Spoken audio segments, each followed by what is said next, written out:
Fiyatı 110 lira. Valla bu kış aylarında inatçı öksürüğe karşı, yani geçmeyen öksürüğe karşı verdiğimiz çam kozalak macunundan tutun, kış çaylarından, atom çaylarından tutun, ama bir yenisi daha eklendi. Meyan kökü şurubu. Bunun içinde de zencefil ve zerdeçal, keçi boynuzu ekstrası var. Meyan kökü zaten hem mideye ve hem boğaz enfeksiyonlarına iyi gelen bir bitki. Onun şurubunu öksürük şurubu olarak veriyoruz. Geri dönüşleri gayet iyi. Aynı zamanda üşümeye de iyi geliyor. Soğuk havalarda bunu da kullananlar var. İçinde çünkü karabiber de var. Şimdilik tercih edilen bunlar. Şu an Yeni oluştu meyan kökü şurubuna karşı. Çünkü geri dönüşleri iyi.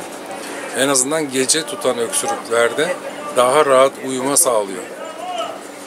Tabi Bulgar vatandaşların bunlarla ilgisi çok fazla yok meyan köküyle ilgili, ama tabi onlar da şu şarka dedikleri çam kozalak şurubunu tercih ediyorlar. Çam kozalak macununu tercih ediyorlar. Onlar daha fazla ilgi görüyor Bulgar vatandaşlar. 100 liraya satıyoruz burada meyan kökü şurubunu. Şişe olarak büyük şişe zaten.